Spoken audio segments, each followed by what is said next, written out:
Hello, everyone. Welcome to the next section. You're in the Jupiter room, excuse me. The talk we're going to have next is titled Logiciel libre, société libre, or free software activism in France and Europe. It's being presented by Etienne Gonnu, the public affairs officer at April, a French. Yes. Well, it's already switched to the next thing.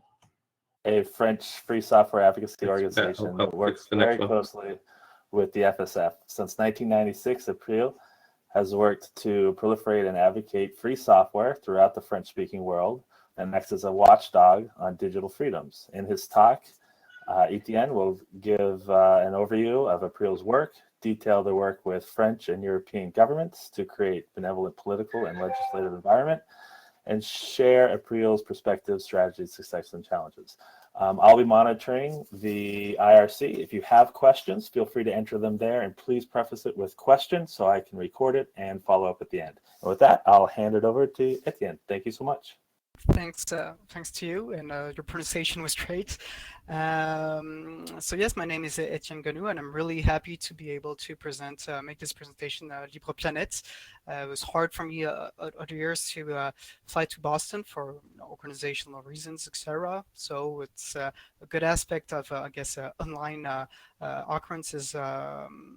Like this edition, 2021 edition of LibrePlanet, and many thanks, before I forget, many thanks to all the people organizing this extraordinary event. It's my first time doing a presentation online this way. I haven't spoken English in a while, so I might look for my words up by the moment. And April just had this General Assembly right today, and I just left it and came here. So I'm really happy, a little tired. So if you feel I'm not being clear in what I say, and you want to and you need more explanation, really feel free to ask me. I'm not sure how the questions come back up, but I trust that it will work fine. So enough introduction. Of course, a word on April itself. April, so Patrick already mentioned most important information. Sorry, April is the main French advocacy group at national level for free software. Our tagline is promouvoir et défendre le logiciel libre, promote and defend free software. So we were founded in 1996, and our first work group was actually about translating the GNU philosophy into French. And it's still a working group that makes translation, and not only of the free software newsletter. We have about 4,000 active members. Paying members, more or less active. That's, the reality of any organizations. So individuals, other nonprofits, businesses, some local, some cities, I think there was 1 or 2 universities. So it's really a variety of memberships, and even individuals. It's not only people in the computing environment. It's really a very broad. So we have librarians, teachers, very wide variety, and we're very happy about that. It's important for us because free software is not about technicity. And I don't need to convince you here, but so it's important for us to have this variety. And another important point for us is the way we finance our action. It's through a membership fee. And this is very important for us, of course, in terms of independence, and especially there is a maximum fee, so we do not depend on one paying membership. And this system allows us to have, long-term stability and safety, financial safety, and it helps us to have weight also when we meet policymakers, etc. And that, well, we have, the legitimacy of really lots of people backing us, and a variety of people backing us. We are 5 staff members, including myself. So I'm proud to be the public affairs officer. So I really deal with the, let's say, the advocacy aspects. of April's action. One of my colleague, Isabella, works with more, we call sensibilisation, sensitizing to the issues and making them accessible to as many people as possible. Elsa, the staff member, really deals with the organizational aspects, administrative aspects, which is really very important, and she helps us on other aspects. She's a great co-worker. And Frédéric Couchet, founder of the April and the general delegates, he kind of organizes everything from a broad perspective, and he's an extraordinary activist for free software for more than 20 years now. And of course, we have very active volunteers, and we work with them. And of course, we are a nonprofit, and we rely heavily on volunteers, because that's what gives sense to our actions. So our core belief, and we share it with the Free Software Foundation, and we express it by that's what I titled in my presentation: Logiciel libre, société libre, which is the exact translation of free software, free society. So LibrePlanet is clearly not the place where I need to convince people of the reality of that statement, and more generally that issues around software and technology at large are deeply political in nature. And I would like to share first maybe with you how I, as a person in charge of public affairs for April, how I try to make that demonstration at Free Software for Society, and how I try to convince policymakers, lawmakers, and the sorts that there can be no free society without free software, or that would mean no software at all. But we don't need to be that radical. So I like to start my demonstration by referring to Lawrence Lessig's famous essay, "Code is Law," which now needs, I guess, little convincing, but it is hard not to argue that against the fact that software have a huge and growing impact on how we express ourselves, how we interact together, and how we interact with administration, how we work as a society. And code is law, and the people who make code make law. And now it's I don't know if it was hard at some time to make this statement, to make this argument, but now it seems pretty obvious when we talk with these lawmakers. I mean, it resonates quite well, and so it's a powerful statement. So once that is said, I like to add, okay, so how is law made? What is law? And what is law in a democracy? What is a democracy? And if we are indeed a democracy, what controls we have on lawmaking? So when you talk about this way to policymakers and lawmakers, of course, they believe themselves to be Democrats. Democrats in the French, not a political party, but I know people that believe in democracy. And to that, I believe we can answer that to be considered a democratic system, a system must abide by some criteria. We need to know the rules that apply to us, and to freely access those rules, we need knowledge of the rules. We need to know the process in which they're made. We need to know how these rules come to be established, who decides, how to decide, how they vote, for instance, etc. We need to be able, in some way or another, to participate in the lawmaking process. And we need to be able to criticize the law, to say that's not a good law for me, and to refuse them if we deem them to be unjust. That could be, for corporate proceedings in different ways, but we need to be able to oppose unjust, unfair law. And of course, the parallel with the 4 freedoms of free software is easily made. And by contrast, so if we can say that, well, free software is in the embodiment of democracy, of freedom. Well, we could argue that proper software has much more to do with maybe an autocratic system. So usually, I think it's heard, and I think it's a good way to kind of interact and start a political arguments, political discussion, and to really put the political focus on the topic. And it might seem a little abstract, but when you are making, and that's what I like to conclude, is okay, when you're making decisions regarding software and technology, decisions that will have impacts on the whole of society, by not treating them as political issues, you're ultimately letting others and potentially private interests make decisions instead of you. And if you're a representative, you're letting them make decisions instead of the people. So these decisions, decisions that might not be made with the sole general interest in mind. So now, how do we at April, we try to make computing as free as possible? How do we try to embody and give body, embody free software, free society? So we have our main motto, really that it's core to our action, is priorité au logiciel libre, priority to free software, both at our individual level, I know in our daily lives, and collectively through notably our public administration, through law, etc.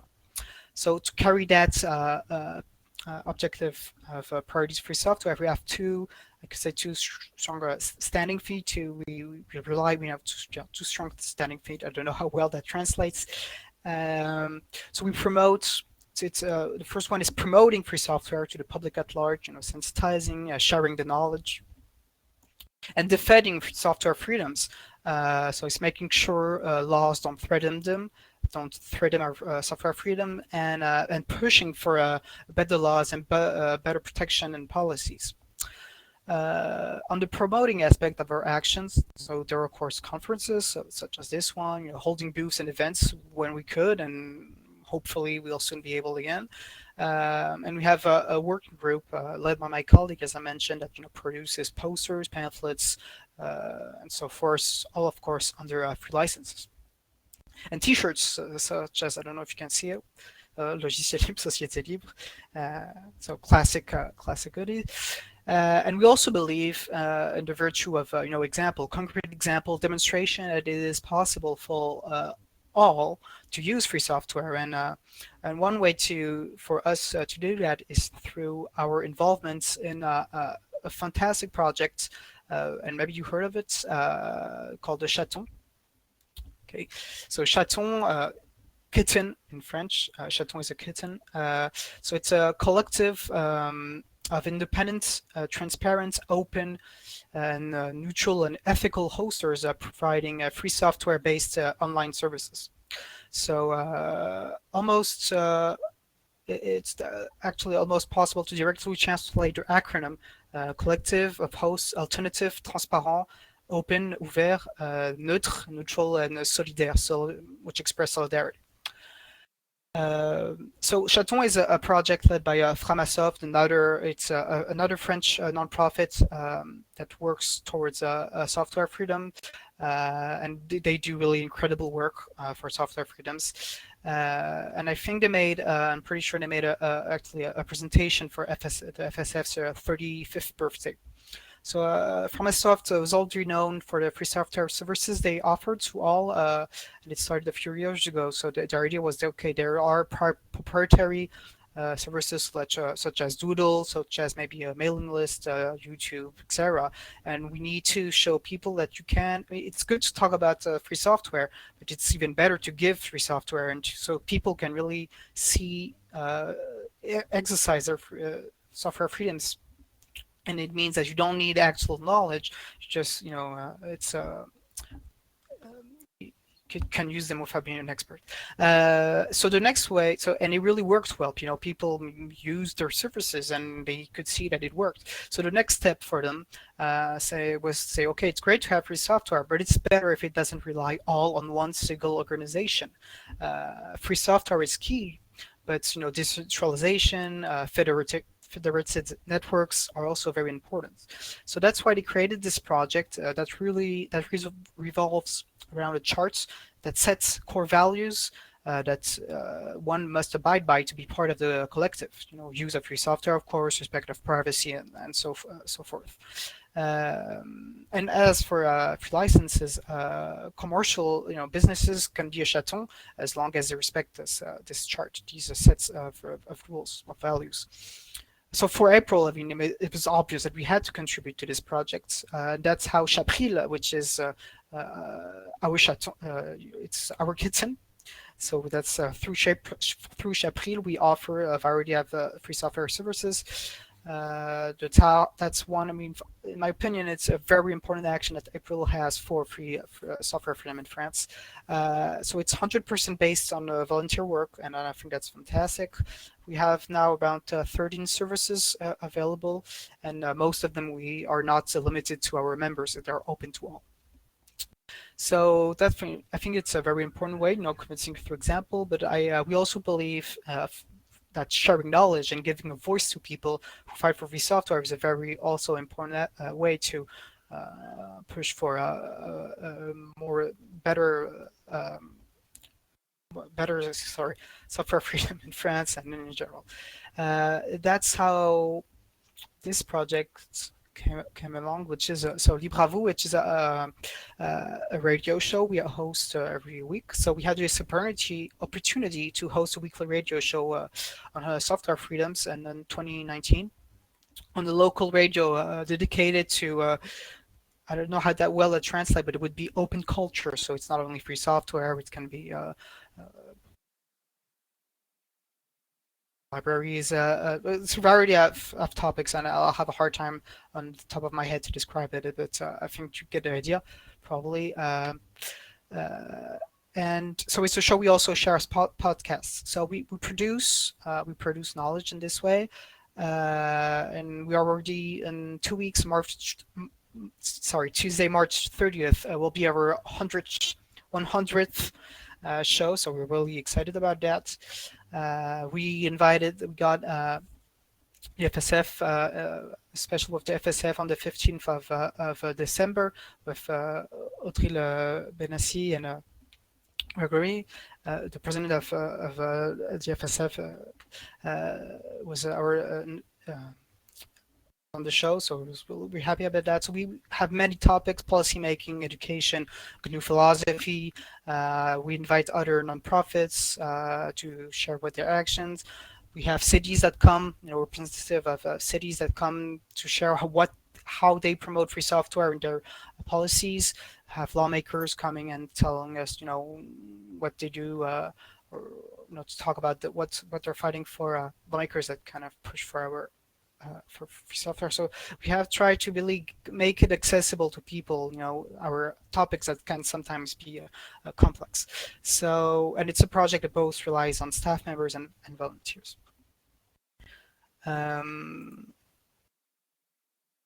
Very quickly, but I think this is really another essential action that April has for software freedom. So it's the same logic of sharing knowledge. So LibrePlanet is the new website we have for that action, but it's an old action now. It's transcription. So it's a working group that turns audio and video into text. So, for instance, all the podcasts of our radio show are turned into text. Conferences are turned into text. I think most of Richard Salman's intervention in French are turned into text.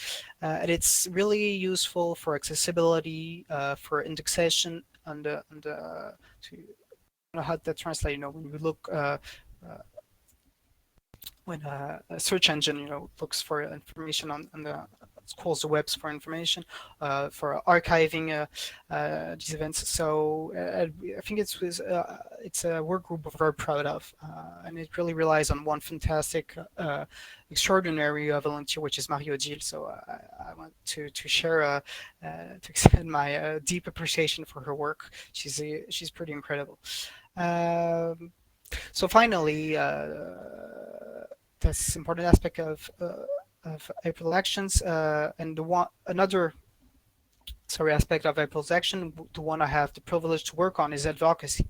So it's mainly on French level, but we also try to have impact on the EU level. EU level is hard to I'll come back to that, but it's true, it's difficult to have effective impact at the EU level if you're not in Brussels. And we have, as most nonprofits, limited energy, limited possibilities. So we try to do well what we can rather than try to do too much.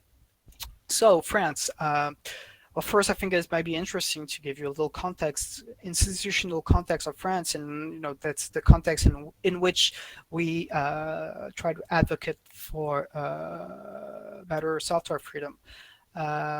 So France, it's a unitary centralized state, so we don't have different states. There's only one state with one head of state, so it's very different from the US, for example.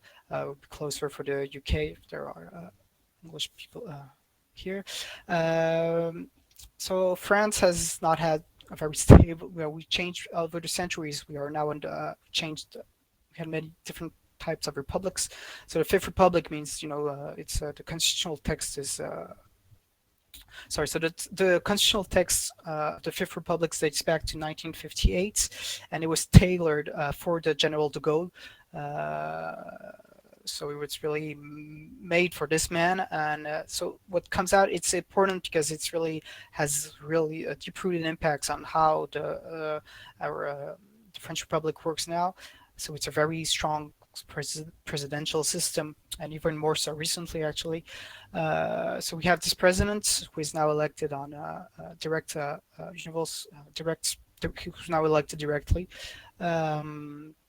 And we have, like in the States, for example, I guess most democracies, two chambers for the legislative branch, the Assemblée Nationale, which is elected directly by all citizens, and the Senate, which is elected indirectly through elected members. So mostly mayors, for instance, and other elected officials votes for the members of Senate. Sadly, we have very little, or our system of check and balances between executive and legislative branch is not great. It's pretty weak.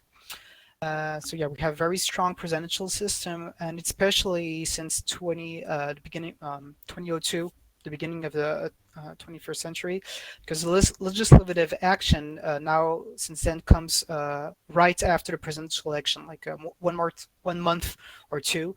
And both members of the Assemblée Nationale and the president are elected for 5 years. So the same direction, and they're elected one after the other.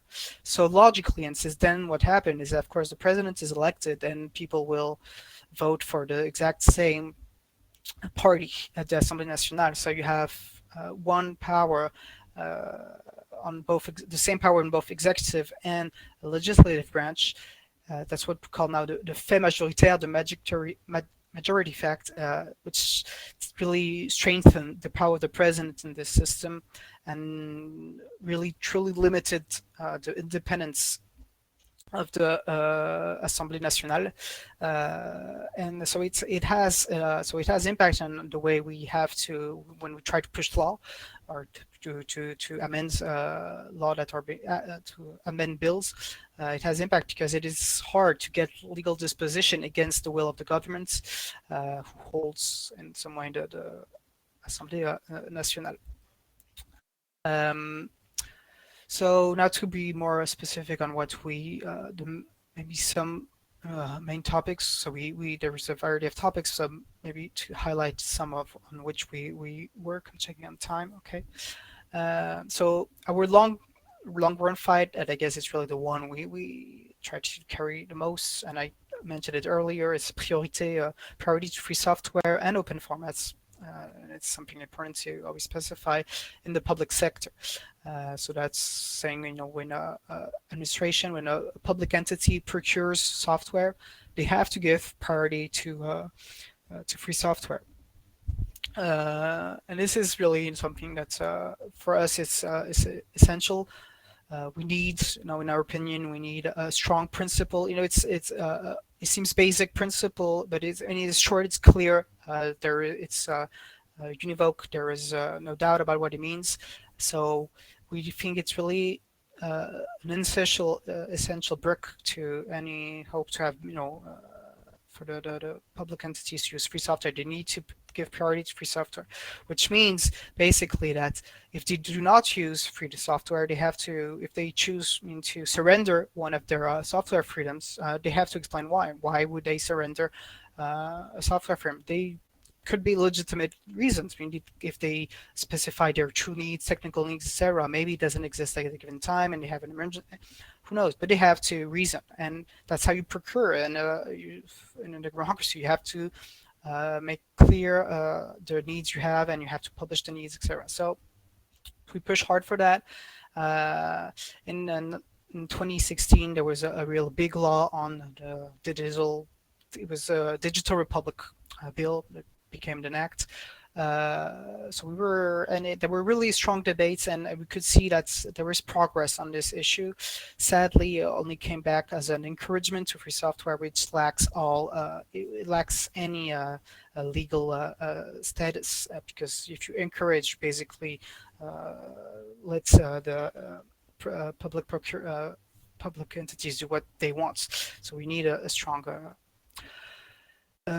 legal principle, and I think having a strong legal principle, as I said, is very essential. But of course, it also goes through, going through the starts with the ground level, from the people who work daily in public entities, and having a strong principle will give them to free software. People who believe in free software within a public administration will give them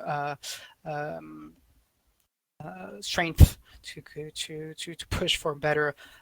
For more free software in their administration. Then I wrote digital sovereignty. What I mean by that is it has become over maybe especially for 2 years or 2 years or more, but most political debates, when it touches to software, when it touches technology, it comes back to sovereignty. So it's not a clear. It doesn't have a clear meaning. At first, it was really basic. It was okay. We don't want to be vassalized by the American big techs. We don't want to be vassalized by the Chinese big techs. We need French or even European. We need European sovereignty. We need European big techs. So it was the goal. The first step was saying we doesn't care. It's not a question of nationality, and it's a question of we don't want big techs. We want better respect of software freedoms. We want decentralized systems. We want smaller techs. We want kittens, chatons, and we don't want giants. So it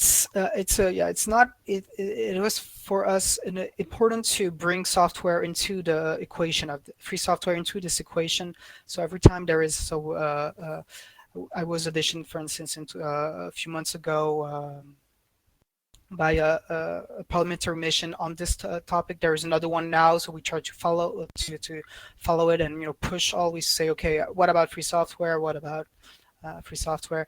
And bring back to be part of to ensure that it's to use this political trend to push free software moving forward.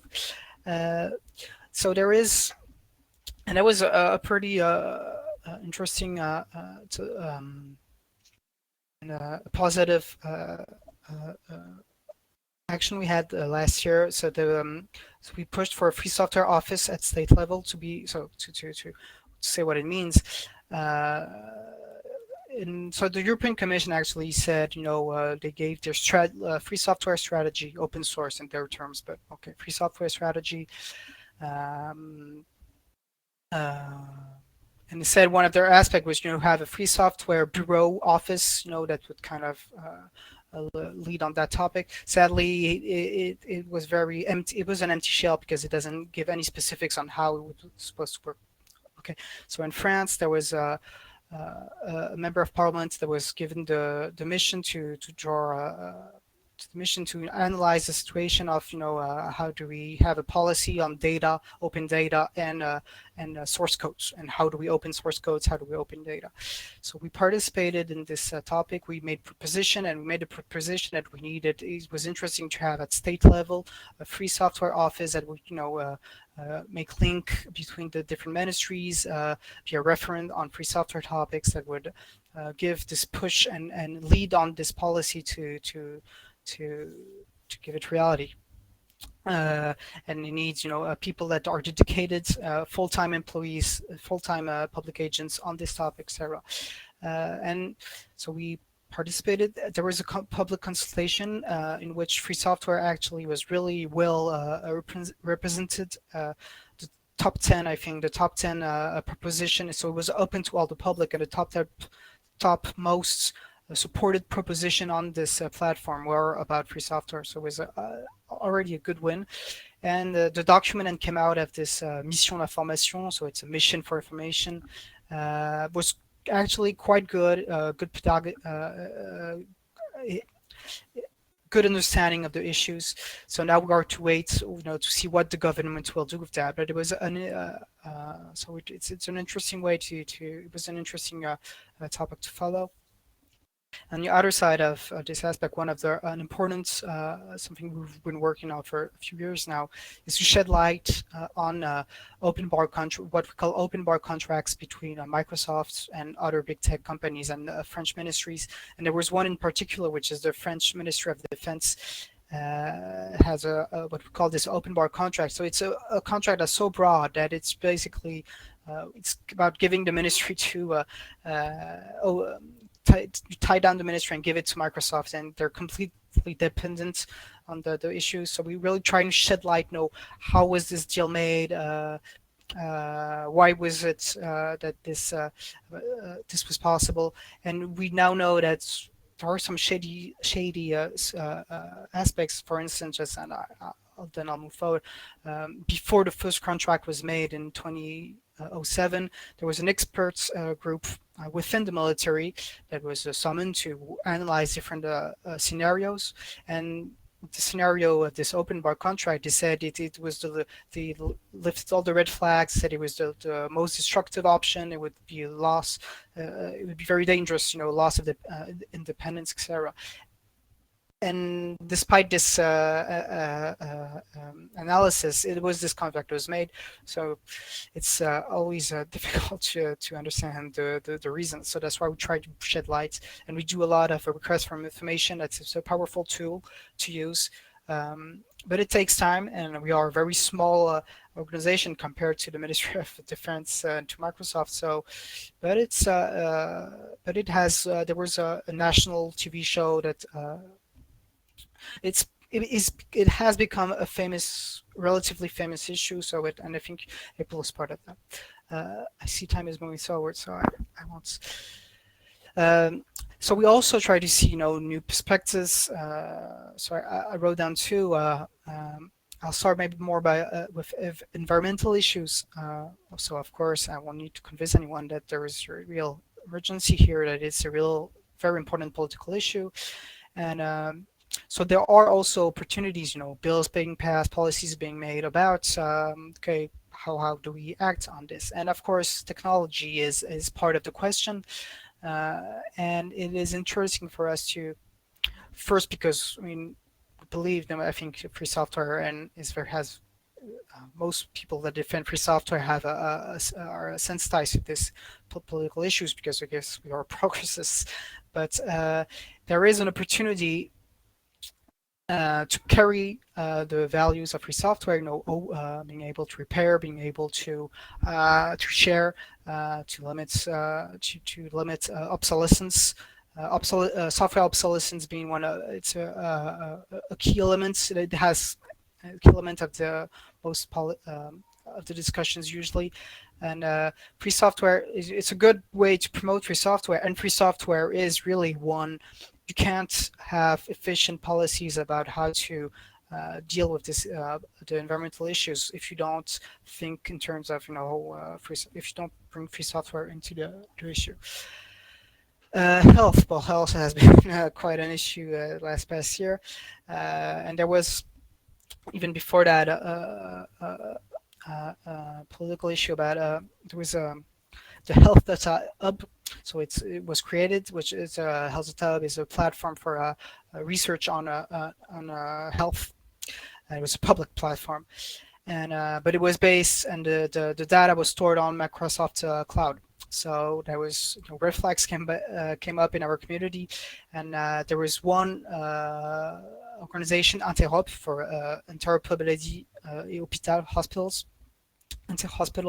They have done a fantastic work and so it's really about, their topic is free software in health. So if you want to help them, actually, they're working on software projects, and you can check it out if you want to help them. I'll move forward because I see it's almost half past.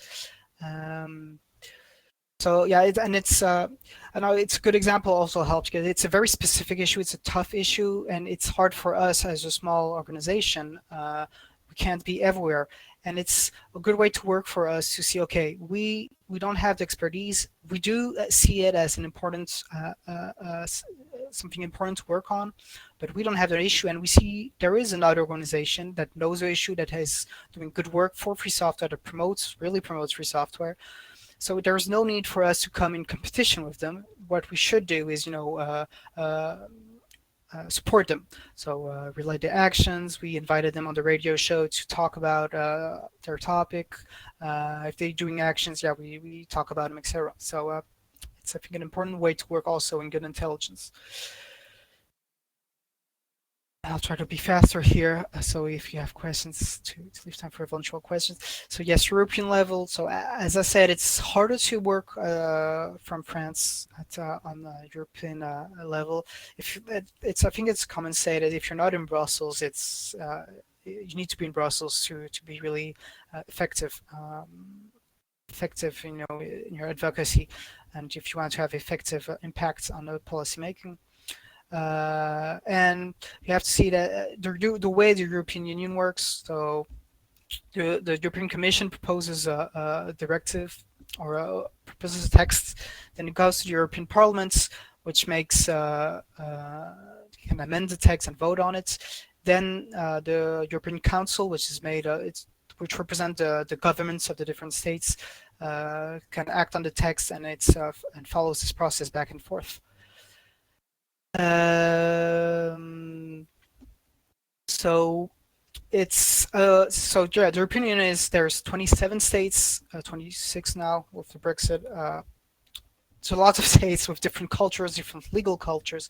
So if you don't know that, if you don't understand, it's the rule of compromise is the key in European Union. How it works. It's you can't really effectively act on that.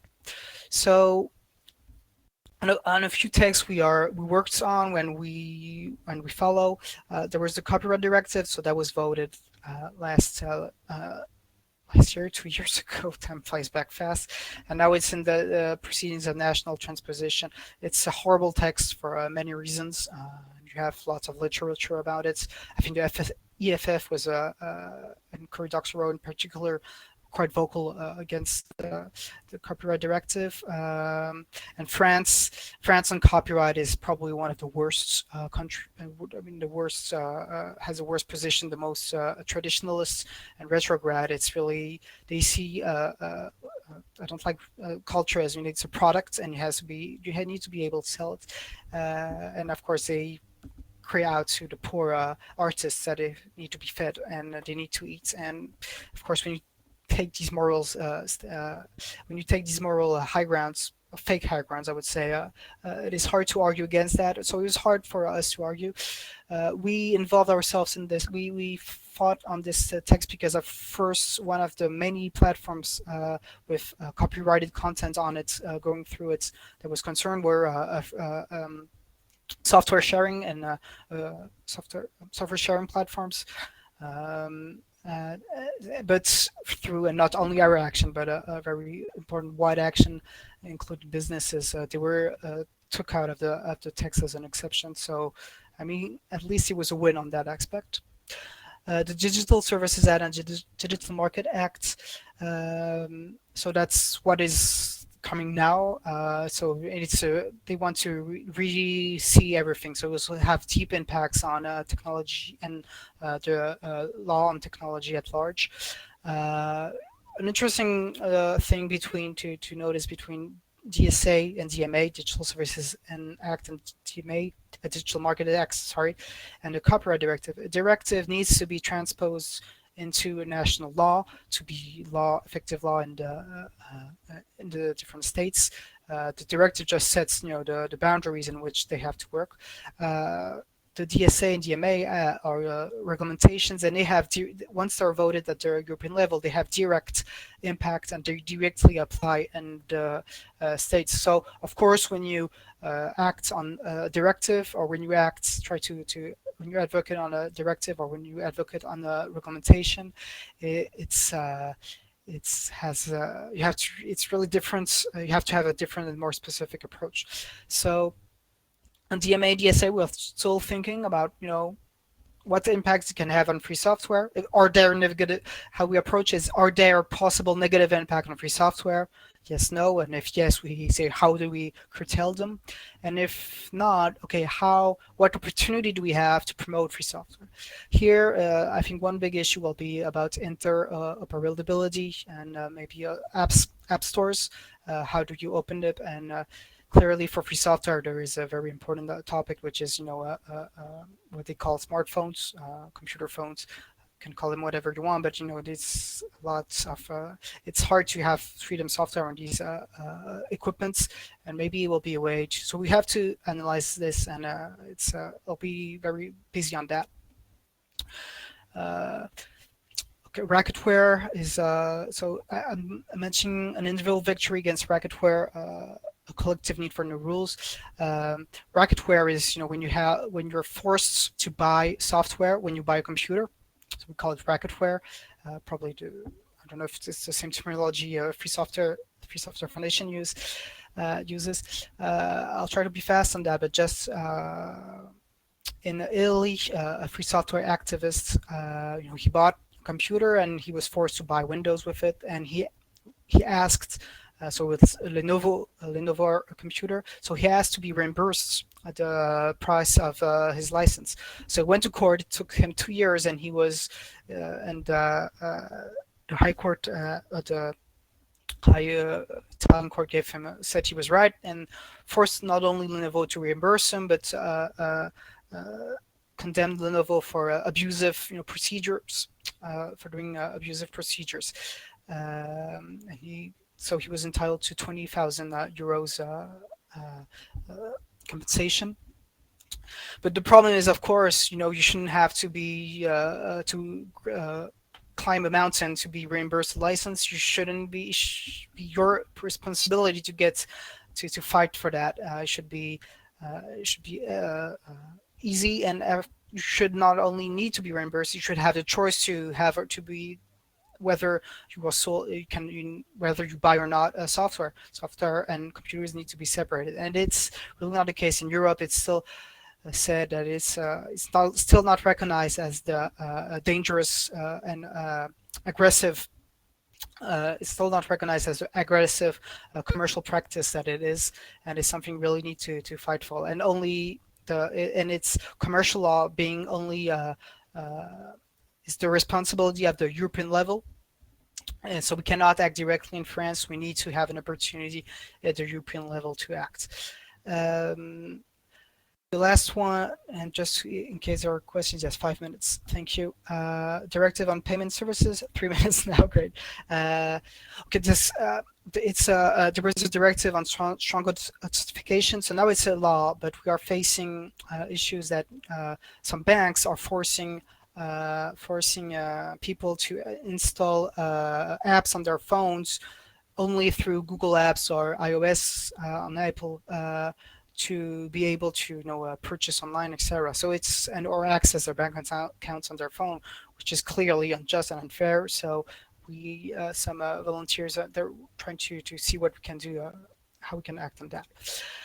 And I think that's it for now. Yes. So if you have questions now in 2.5 minutes, I'll gladly try to answer. And of course, I am available for questions through email and Mastodon and Twitter if ever.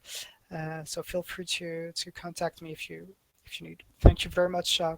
Even if I can't see you, and it's kind of strange, but I hope it was interesting for you guys. Thank you, Etienne. We do have a question here. And it's from IRC. They note that there is the FSF in America and April and the FSFE in Europe. Are there any major Asian Pacific free software organizations that you know of or that you're working with? Do not know. We're not working with any organization in Asia or in Africa or in South America or in east of Europe. No, we don't have. Sadly, we don't have this type of contacts now. So, and I don't know on the top of my head. I don't know of any of them. Sorry. Okay, and I'll just check IRC one other time, and if anyone has any questions, they can drop them in there. If not, thank you very much. Thank you. Best of luck. It's great information, and I guess we'll leave it off there. It's under free license. Thank you very much, and best consideration for the LibrePlanet, and thank you very much for organizing this. It's this great event. Thank you.